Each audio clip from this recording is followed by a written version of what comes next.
That's Craig Lane right there.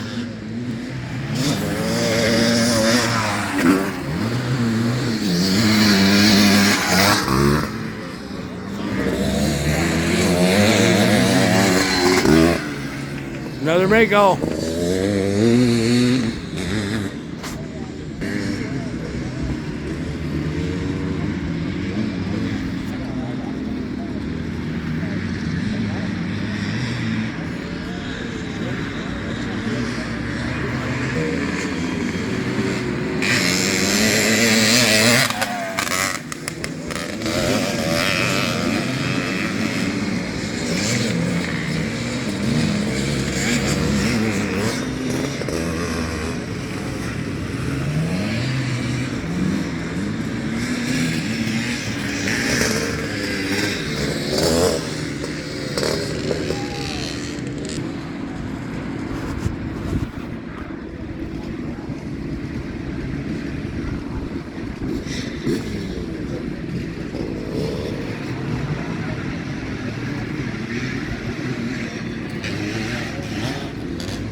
A lot of Maicos today.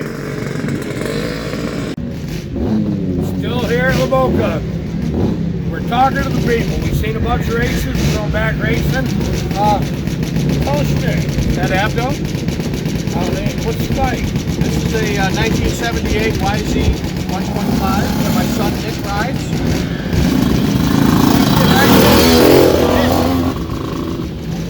We're going to get Nick in a video. I smell a lot of race fuel here today. How long have you been doing this, Nick? Vintage stuff for about, what, 2.5 years now? Yeah. 2.5 years? 2.5 years. It's on third year, doing vintage stuff. It's fun. A lot of fun. Isn't it something? Yeah, it is. How do you like these older bikes? I like them. A lot of people, you know, a lot of people don't really like them. The more modern guys, you know, the lack of suspension and whatever. I don't mind that shit. I just kind of go for it. Yeah, it takes more to ride it. Yeah. That's the right attitude. It's a lot of fun.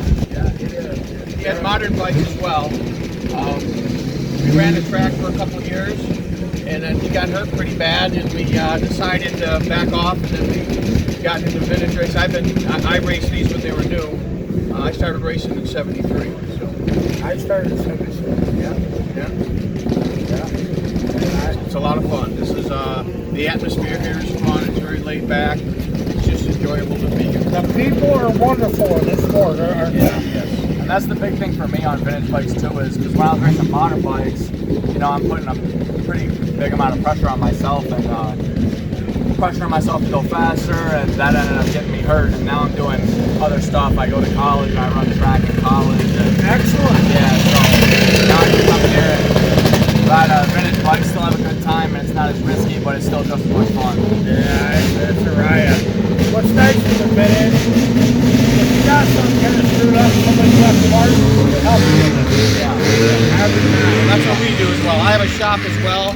So I bring hardware, I do all sorts of, I'll sell gas and tires. If somebody has a flat, there's no excuse to go home now. Where do you hail from? I'm in Springville, New York. Springville. Yeah, just south of Buffalo. Let's plug your shop. Tell us about your shop. It's Northeast Cycle Service. Northeast Cycle Service. Yep. And then we have a lot of fun there. I concentrate now on vintage stuff. I do restoration for old Honda, CB70s, C50s, things of that sort. And I'm sort of semi-retiring now. Just out having fun, my hands dirty. You got to do that. Yeah. You got my favorite tire. Yeah. I've always liked the Bridgestone. Yeah. Especially on a high horsepower bike. Yeah. They last well. They grip well. They do everything they need to do well. Yeah. Excellent. Yeah. This is the kind of people that we meet here, guys. If you've never been to a vintage race, you got to try it once. Thanks, man.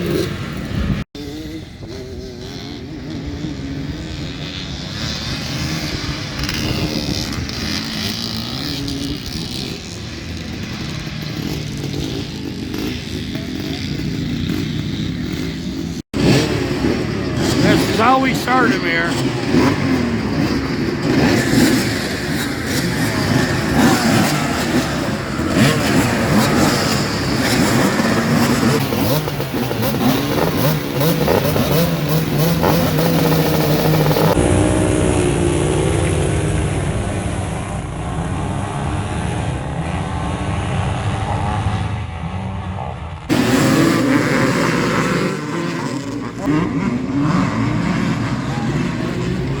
Craig Lane's in second place on my Maico.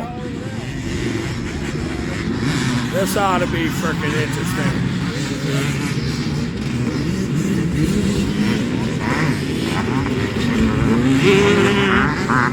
Quite a field there.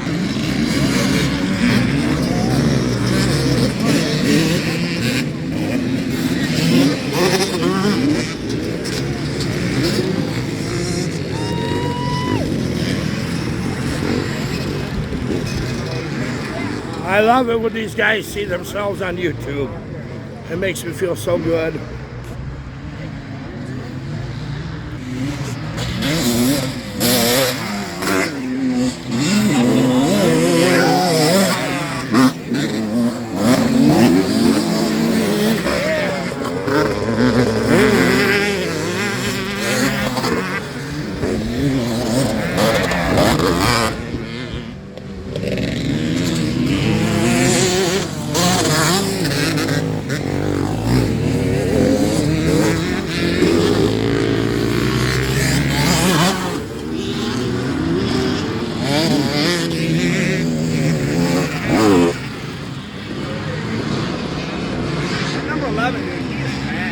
Oh my God, He got a crappy start too. He was like 56. Second. He's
Okay, we're here with Craig Lane from Lane Yamaha. He's a vintage rider on a vintage bike. The first race he run my 500 Maico, which you've already seen by now in the video. Let's talk about what the Maicos are actually like. What's the God's truth on them? Really good power, smooth, controllable, easy to ride. Suspension works good, but brakes aren't very good at all. Clutch works good, shifts smooth, all that worked really good on it. But It needs an acre. yes, because it goes so fast and it doesn't have any engine brake, so it just runs into the corner and now you miss the corner. Yeah, they die right off. And if you watch old videos when these guys were first riding them, watch how many of them were gone. It's just the way it was. Well, tell us what you're riding next. This is a 1981 YZ250. I've gone through it, every bearing, every bushing, all new cables, brakes, motors fresh, and so it's set up for vintage racing. I've got new plastics and stuff for it, but I don't want to scrap them up, so I race it as is. Yeah, that's the best way. Now, the brakes on these, let's talk about these type of brakes. They're drawn. Yep, and it takes a bit of work to get them to work really good. You have to take them apart, sand them, make sure they're getting full contact, sand the drums and the wheels, and do that 2 or 3 times so you get full contact on the pad, and then they work really good. And every week I lube the cables, I put new cables on when I start with them, and all that makes a difference. Run long levers so you got more leverage. All the little parts make a big difference. If somebody was gonna out there in YouTube land want to get a bug and start vintage racing, what's your best advice you'll give them for what they need to be doing? A complete bike to start with that runs. Trying to piece bikes together, especially these 40, 50-year-old bikes, it's getting harder and harder to find parts for. So start with a complete bike. And nothing against the Maico, but like the Yamahas, the Hondas, they're fairly easy to get parts for because the manufacturers used a lot of the same stuff across many years. So but to start with a complete bike, you spend a little more in the front end, but it's way worth it to have a running bike. Spend it up front, guys. And on the Maicos, those of you that think you want to try it, get the right one, Maico in Germany will sell you parts. You will pay for them. I'm warning you, I know that, trust me. The Maico was the bike they loved to hate. You can see. Let's talk about starting procedures. Didn't have any trouble starting, did you? Nope. It just took Colin and I about 2 hours. We got her going, didn't we? Yep. Just put my other foot on the stand and a couple kicks, and with the compression release in, fired right up. Once you got them going, they run. Yep. I didn't want to stall it though and have to try to start it on the track. No, that was the downfall. I'm going to see in the comments a lot of you say that. Oh yeah, I've rode them Maicos for years. I know what you're talking about. I remember when I was young riding, I had 82. And the darn thing, I was in excellent shape because I was logging hard back then. 4 or 5 hours, worked my butt off. And by the time I got it going, I was too tired to ride. Okay, back to the races.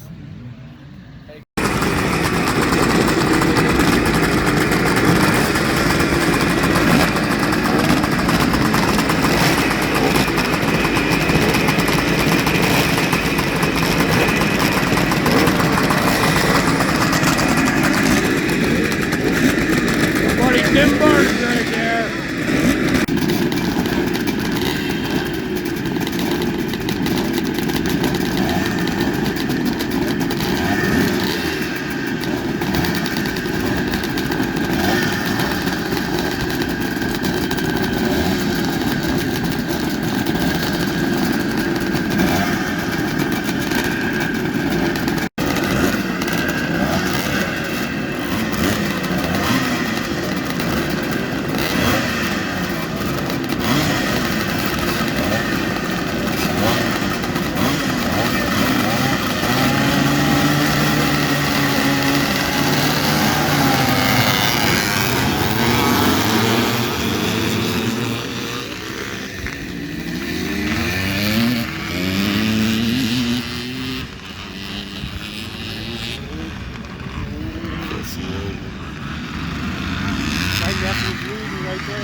right spot.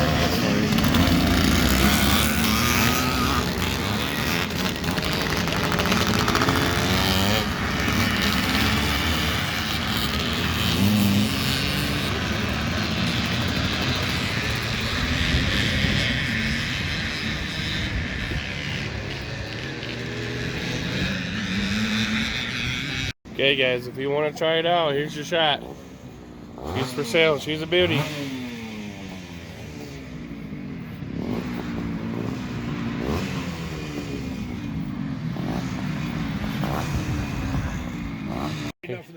Here we go, guys.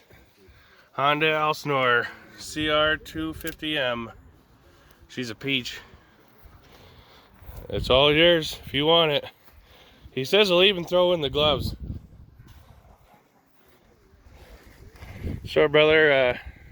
Tell us a little bit about this bike here. So this is a 73, the first year out of the 250. Nice. It's completely race ready. It's been gone through mechanically, cosmetically. It's pretty much all original. I've raced it myself a few times, and it's a fast bike. It handles good. Just got too many bikes in the garage right now. So I gotta thin some Oh, out that's a here and terrible there. problem, isn't it? That's a terrible problem. That's awesome. But it's got gas and it's ready to go. I could race it today. Have you raced this one here before? I have. You have? You like it? Yes. Yeah? Yep. Good brakes? Oh yeah. Yep. Oh, that's awesome. Yeah, she's a beauty. That's really cool. Look for these old Husqvarnas. Get a little video on them.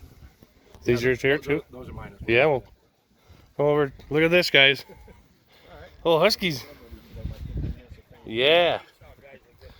These are nice. Hey, look, I can see myself.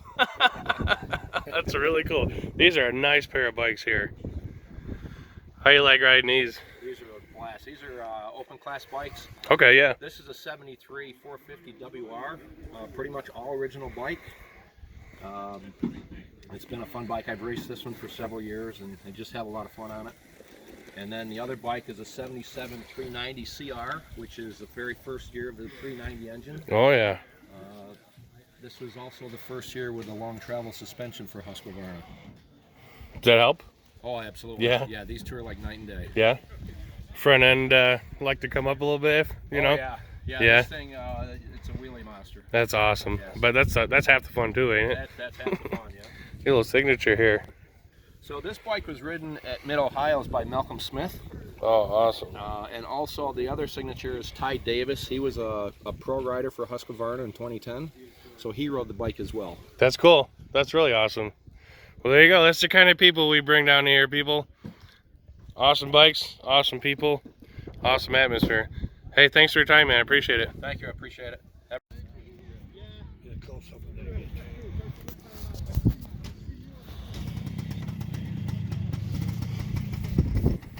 Old Triumph. Not something you see every day.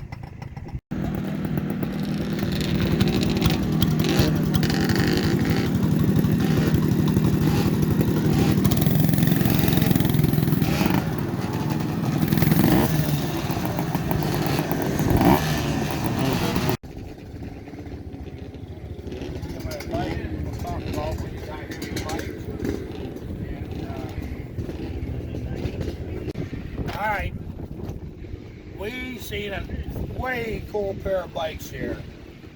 First, tell me who you are. I'm Chris Hill from Rochester, New York. From Rochester. Jerry Osmond from Rockaway, New Jersey. Cool. See, they all come from all over. Just come up visit us. 240-mile ride up here. Excellent. Loving it. You gonna come back? I love it.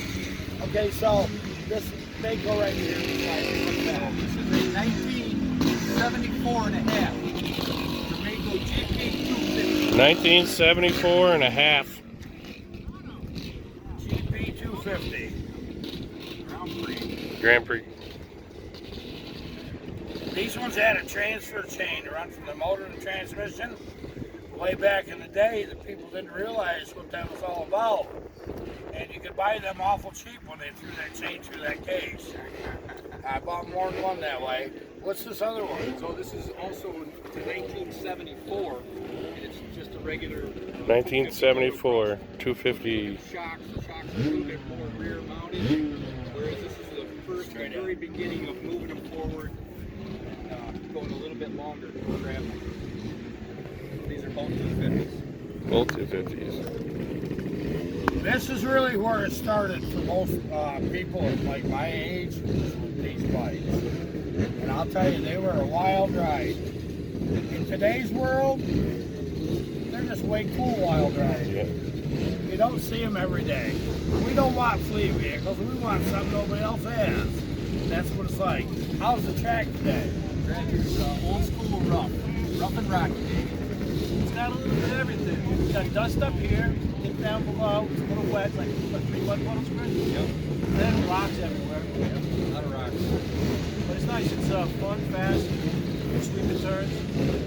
The owner, Ren, does a wonderful job. His son, David, Robert, like great people. They work hard to make this work. You're so appreciative to come here. Beautiful spot. Overlooking the lake. Yeah, you're right. And not only that, we have the weather for it. Yep. New York is not known for its weather. Finally got some spring weather. Yeah, it Happy did. with that.